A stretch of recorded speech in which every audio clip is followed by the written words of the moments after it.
What happened to that one student in your high school? I was a sophomore when Victoria, the once most popular girl in the school, returned after missing the first 4 months of the year. The entire class went dead quiet when she walked in. "There's the girl who got railed and is now a mom at 16, someone yelled, cutting through the silence. The entire class roared with laughter. That day, she was sitting alone in the cafeteria getting papers thrown at her. I tried to walk over to sit beside her, but my friend grabbed my shoulder and handed me a balled-up page. "Don't feel bad. She deserves this. She baby-trapped her boyfriend instead of going D1 to play football. He's now changing diapers." I watched Victoria for the next few weeks, and I saw how her life at school became hell. Teachers, once fascinated by her kindness and intelligence, now looked at her like she's what's wrong with society. They'd answer Victoria's questions sarcastically, treat her like she didn't belong. And during an intimacy safety class, the teacher giving the presentation stared directly at her the whole way through. The students were no better too. Girls who used to copy her style now whispered "slut" when she passed. Her friend group exiled her immediately. She had to deactivate her social media within 2 weeks. But all throughout this, I noticed something about Victoria, and it's that Victoria never let the bullying turn her spiteful. I saw her tutoring special needs kids after school. I saw her slip lunch money to a freshman who forgot his. She always had tampons in her backpack for girls who needed them. Nobody ever thanked her for it. They just took what they needed and went back to pretending she didn't exist. Everything changed the day I decided to skip 5th period. My mom had been on another bender the night before and had hurt me, and I needed a smoke break to stop my hands from shaking. I went to the hidden spot behind the gym with no cameras to have a smoke, and I was halfway through my cigarette when I heard footsteps. Mr. Peterson, my geometry teacher, appeared around the corner. Everyone loved him. Girls giggled when he made jokes in class. "Rough day?" he asked, moving closer to me. I knew I'd been caught, so I locked eyes and asked him not to tell anyone. "I won't," he responded. "I've noticed you've been stressed lately. I could help you relax," he then said. Before I could process what was happening, he had me backed against the wall. His hands started sliding down my arms, and I completely froze. My cigarette fell from my fingers. "Just let me help you," he whispered. "Back the F away." Victoria rounded the corner, with pepper spray pointed directly at his face. Her hand was steady, even though her voice shook with rage. Mr. Ayerson stumbled backward and tried to play it off. "I was just checking on a troubled student." "You're misunderstanding the situation. I saw everything. Leave now." The way she said it made him actually listen. He muttered something about reporting us for smoking and disappeared. I stared at her with thankfulness in my eyes. She told me she came out for a cigarette, too. She wasn't a hero. Just right place, right time. Victoria walked me straight to the principal's office. She demanded something be done about Mr. Peterson, but Principal Hayes barely looked up from his computer. "Mr. Peterson has taught here for 15 years without a single complaint." "Are you sure you didn't misinterpret what you saw? He had her pinned against a wall with his hands on her," Victoria said. Hayes turned to me. "Is that what happened? Sometimes when we're upset, we see things differently than they really are." Then he looked at Victoria, and his voice got even more condescending. "Given your situation, I understand you might see problems where none exist.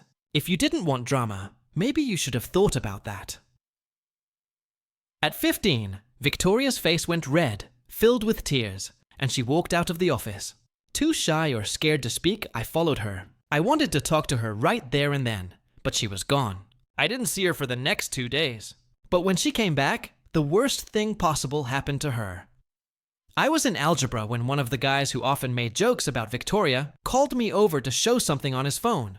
I was reluctant at first, but he and a few others pressured me until I agreed. He opened up our year group's privated IG gossip account and told me to take a look while laughing. My stomach dropped. There was a post of Victoria, but it wasn't her. It was AI-generated nude photos with her face photoshopped on. I felt sick. "Pretty funny, right?" he told me, laughing and turning to his friends behind him. I think they thought I was one of them. I just nodded and left the room. I had seen Victoria earlier in the day, so I immediately went looking for her. And I found her in that smoke spot behind the gym. She was sitting on the ground, bawling her eyes out. I didn't even say anything. I just sat beside her and comforted her. And after 10 minutes of painful sobbing, she turned to me and said, "You're the only friend I have left." She then lunged into me. You deserve to know the truth. She pressed against my chest. My boyfriend Jake isn't the father. He left me when I found out I was pregnant. I couldn't believe it. Then who is the father? I asked hesitantly. Mr. Peterson, she said before bursting into tears again. My heart dropped. That was the same teacher who she had stopped from assaulting me. Story. To my wife said, I'm going on a business trip with my boss. Then I saw the couple's massage booking on her email. I replied, work hard. Then I called her boss's wife, forwarded the email, and wished her a happy anniversary. The screaming I heard through the phone when she called me back. I, 36 male, work as an urban planner for the city. It's a job about rules, long-term consequences, and seeing how one small change can affect an entire system. It's methodical. I like it. My wife, 34, is the opposite. She's all flash and momentum. She works in high-end commercial real estate development. We've been married for 7 years. It's been stable until about 6 months ago, when she got this new job with a shark-like developer named Alistair, 50-some. Lately, the distance has been palpable. Client dinners that run until 1:00 a.m., site visits on weekends. Her phone, once left casually on the counter, is now permanently screened down or in her purse. I'm a planner. I see the pattern. Last night, she came home buzzing, kissed me on the cheek, which felt like a formality, and poured a huge glass of wine. Babe, massive news, she said. Alistair is taking me to the big coastal developer summit. It's huge. Just me and him. If we land this, it's the new high-rise account. It's everything. Wow. I said, just you and him? Don't be like that, Leo, she snapped, her good mood vanishing. It's work. You know the thing I'm good at. It's 3 days. I leave Thursday. Okay, I said just congrats. I felt that cold, familiar knot. I'm not a don't be like that guy. I'm the guy who supports her. But this felt different. This morning she was in the shower, getting ready to go to the office before her trip. Our shared family tablet was on the kitchen counter charging. I was just checking the weather. A notification popped up on the lock screen. An email from Serenity Spa and Resort. Subject, your booking confirmation. My heart didn't pound. It just stopped. My job is about details. I unlocked the tablet. Her personal email was still logged in. I opened it. It wasn't just a spa booking. It was an itinerary. Dear Lara, we are thrilled to confirm your reservation for our couple's retreat package. It listed the services. 90-minute aromatherapy, deep tissue, private grotto, soak champagne and strawberries, and the guests booked for Alistair, and the blood drained from my face. I scrolled down the date Thursday, the day she leaves. I felt sick, but the planner in me took over. I needed more data. Alistair is a local big shot. His wife, Rowena, is a socialite on the board of every local charity. Her social media is public. It took me 30 seconds to find her Instagram. I scrolled back. Posts about fundraisers, new shoes, her awful little dogs, and then exactly 1 year ago, a post. Happy 20th anniversary to my rock Alistair. He's whisking me away. I'm the luckiest woman alive. Can't wait for 21, the date of the post. 2 days before their trip. The date of the couple's retreat booking. Their 21st anniversary. My wife isn't just sleeping with her boss. She's his anniversary present to himself. I felt a sudden strange calm. The hurt was there, deep and cold, but on the surface was just logic, a problem to be solved. A system that needed correction. All came out of the bathroom wrapped in a towel. Hey, can you iron my silk blouse? The one I need for the summit dinner? She asked. I just nodded. Sure. While the iron heated up, I sent her a text, even though she was in the next room. Me? Trip sounds intense. Work hard, EXO. She glanced at her phone and smiled. Thanks, babe. You're the best. 9:15 a.m. Alar left for the office. I found the website for Rowena's main charity. Her contact info was right there on the board members page, an assistant email, and her direct line. I forwarded the Serenity Spa email confirmation to my own account. Then I forwarded it to Rowena. Subject, happy anniversary. Rowena, this is Leo, Ara's husband. I believe our spouses are collaborating on a special project for your anniversary. You should see this confirmation. I believe it's for this Thursday. All the best, Leo. I hit send. 9:30 a.m. I called the best, most ruthless divorce lawyer in the city. The one who handled my colleague's nightmare separation. Hello. I need to book an emergency consultation today. My wife is having an affair with her boss, and I just sent the proof to his wife. A pause. Mr. Leo, can you be here at 11:00 a.m.? 10? My phone rang. An unknown number. I let it ring. A minute later, my actual phone rang. Ara, I answered. I put it on speaker. It wasn't her voice I heard first. It was screaming. A woman's voice, pure operatic rage. I will ruin you. I will end you, Alistair. You're done. Then's voice high-pitched and panicked. Leo! Leo! What did you do? What did you do? Hi, Ara. What's wrong? Sounds busy. Rowena is here. She's Alistair is... What did you send her? My job? Leo, why? I just wished her a happy anniversary. I said, my voice perfectly level. Isn't that what you're supposed to do? You two were getting a couple's massage for it. I heard a sound. A gasp, then a sob. You bastard! You spied on me. Your itinerary popped up on the tablet, Arara. You booked an anniversary getaway with another woman's husband. I just forwarded the mail. The screaming in the background got closer. I heard Rowena clear as day. Get her out. Get that! Get her out of my building. Leo, please. You have to fix this. Call her. Tell her it was a mix-up. You work a team building. Leo, I'm going to be fired. That sounds like a natural consequence. Ara, you've ruined my life. No, I said, grabbing my keys to go see the lawyer. You did. I just sent the receipts. Goodbye. I hung up.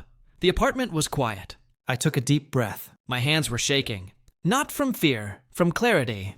The system was in motion. Update 1. It's been 2 weeks. Hell is a word. Nuclear is another. I've been staying at my brother's place since the call, but I had to go back to the house today to meet my lawyer. And unfortunately, was there. The trip was of course instantly cancelled. Era was, as predicted, fired, or as her termination letter apparently put it, her position was eliminated. Effective immediately due to corporate restructuring. I guess Rowena is on the company's board. Family money, of course. And that restructuring was swift. Alistair was also fired, canned, booted, pursuing other opportunities. Rowena, I hear, is divorcing him and has already had his assets frozen. She does not play. But my problem isn't Rowena, it's Ara. I went to the house with my lawyer as agreed to assess the property. We've been married 7 years. The house is mine. I bought it 5 years before we even met. It's a premarital asset. My name is the only one on the deed. I thought this would be simple. I was wrong. We walked in, and she was sitting on the sofa, surrounded by packing tape and empty wine bottles. She looked terrible, but the moment she saw me, her eyes went from dead to pure venom. There he is. She's standing up. The man, the little spy who ruined my life. Ara, I said tired. We're here with my lawyer, Mr. Graves, to discuss the path forward. The path forward, she laughed. A high, ugly sound. The path forward is you fixing this, Leo? You think you can just blow up my entire career, my life, and just walk away? All you had an affair on his wife's anniversary. What did you think? I thought you were my husband. She shrieked. I thought you were supposed to support me. This was a mistake. A stupid mistake. Alistair, he's powerful. He promised me a partnership. Do you know what that means? We would have been set for life. Set. And you threw it all away for what? Your pathetic little pride. I was speechless. The entitlement. She wasn't sorry she did it. She was sorry she got caught. She was furious that I hadn't just, I don't know. Let her, you need to leave. I said, this is my house. You have 24 hours to get your things. This is where her lawyer must have coached her. Her entire demeanor changed. She smiled. A slow, cold, calculating smile. No, I don't think I will. Mr. Graves stepped forward. Miss R, the deed is solely in Mr. Leo's name. It is a premarital asset. You have no legal right to stay here. Oh, but I do, she said, tapping her temple. See, I may not be on the deed, but I paid for the entire kitchen and master bath remodel. $120,000 of my money, my inheritance. Actually, that's my equity. This house is just as much mine as it is his. So, I'm not going anywhere until I get my half or until a judge makes me. My lawyer and I looked at each other. She was right. She'd used an inheritance she got 3 years ago to fund a massive renovation. That value is now commingled. This just went from a simple eviction to a protracted, ugly, expensive legal battle over occupancy. She knew she had me. So, path forward, she mocked. The path forward is you paying me, Leo. You either buy me out or we sell the house and split it. Until then, I'm your roommate. She's dug in. She's in the guest room. But she's here making my life a living hell. She blasts music. She accidentally leaves the stove on. She forgets to lock the door. It's hostile. And the entitlement has escalated. Her mother Fiona called me. Not once, 12 times. Leo, this is Fiona. You have to stop this. You are destroying her. She was trapped. Leo, a man like Alistair. You don't say no to him. She's a victim here. You're supposed to be her protector, and you fed her to the wolves. What kind of man does that? Fiona. She booked a couple's massage. I said for the 4th time. She wasn't trapped. She was packing silk blouses. You are a cold, cold man. She hissed and hung up. So now I'm in a legal stalemate. I can't get her out without a court order, and that takes time. She's in my house, actively hostile, demanding her half of my property. My lawyer is filing for an emergency order of exclusive occupancy, citing her infidelity and creation of a hostile environment. But it's not a slam dunk. While I was there, I noticed her eyeing something on my office wall. I have a set of original architectural drawings. They were my grandfather's. They're my artifact. They're the most valuable thing I own. Not in money, but in sentiment. She looked right at them, then at me, and smiled. I always did love these. I'm moving them to a safe deposit box tomorrow. This is just the beginning. Final update. It's over. It's finally truly over. The past 2 months have been a masterclass in legal maneuvering and human ugliness. The roommate situation became untenable. I moved back to my brother's. I refused to be in that house with her. My lawyer and I decided to let the legal process play out. We had the hearing for the exclusive occupancy. We lost. The judge, a woman who seemed exhausted by the whole thing, ruled that since a significant demonstrable financial stake in the property, the whole $120,000 remodel, I couldn't just kick her out without a final divorce decree. She was ordered to stay in the guest wing, me and the master if I chose, but we were legally stuck. All was smug. She thought she'd won. She thought she could drag this out for a year, bleed me dry in legal fees, and force a sale of the house. She saw this as weakness, so she escalated. This is where the dirty trick comes in. This is where she overplayed her hands so badly, it cost her everything. I had, as promised, moved my grandfather's drawings to a bank vault. I'm not an idiot, but I'd forgotten about something else. In my office, in a flat file cabinet, were my own professional portfolios. Years of my work, renderings, plans, conceptual designs for city projects. Not valuable in a monetary sense, but they were my career, my professional history. I had to go to the house to retrieve them for a job interview. I'm looking at a new position in the private sector, far away from all this. I walked into my office. All was at work or job hunting as she claimed. I opened the flat file empty. Every single portfolio gone. I felt that same coldness from the day I found the email. I have a small motion-activated security camera in my office. I installed it after she forgot to lock the front door. I checked the footage from the day before. There she was, clear as day. Era in a business suit, carefully and methodically emptying my file cabinet, stacking my portfolios, and carrying them out to her car. She didn't look angry. She looked efficient. This wasn't an act of passion. This was calculated leverage. She was going to hold my career hostage. I didn't call her. I didn't text. I called my lawyer, Mr. Graves. She did it. She stole my portfolios. I have it on video. I heard him take a sharp breath. Leo, send me that file now. Do not engage with her at all. The revenge. It was beautiful. And it wasn't even my idea. It was his. What didn't know is that theft of property during divorce proceedings is not just bad faith. It's criminal contempt of court. And in our state, trade secrets or professional works are valued very highly. Mr. Graves filed an emergency motion, not just for occupancy, for contempt and theft. We were in front of the same judge 48 hours later. All was there with her lawyer looking confused. She clearly thought this was about something boring like discovery. The judge, Mr. Graves, this is an unscheduled motion. This had better be good. It is, Your Honor, Graves said, his voice like ice. 2 days ago, the defendant, in clear violation of the automatic temporary restraining orders that prevent the removal or hiding of assets, entered my client's private office and stole his professional portfolios containing his entire career's worth of work. We have a video. He played it on the courtroom monitor, the entire 10-minute clip. Allah methodically calmly stealing. All's lawyer looked at her. His face went white. I heard him whisper, "What did you do?" Ara was staring at the screen, her mouth open. The judge? Oh, the judge was livid. She took off her glasses. "Miss Arara," she said, her voice dangerously quiet. "You came into my courtroom 2 weeks ago, claiming you were a victim, claiming you needed the protection of this court to keep your home. And then you did this. You committed theft of your husband's professional property." It was just, I was just moving them for safekeeping, all stammered. Safekeeping in your car, the judge roared. You lied to my face. This is an act of breathtaking bad faith. This is criminal. The consequences. Oh, they were so sweet. The house. The judge reversed her previous ruling on the spot. Motion for exclusive occupancy is granted. Effective immediately. Miss Ara, you will vacate the premises by 5 p.m. today. You are to be escorted by a sheriff's deputy to retrieve your personal clothing, and only your personal clothing, and the stolen property which you will return to Mr. Leo. Now, the theft was found in criminal contempt. She was fined $10,000. The divorce. The judge was so incensed by bad faith actions that it poisoned the entire case. Ara's claim for spousal support denied completely. The judge ruled that her attempt to financially sabotage her husband proved she was not arguing in good faith.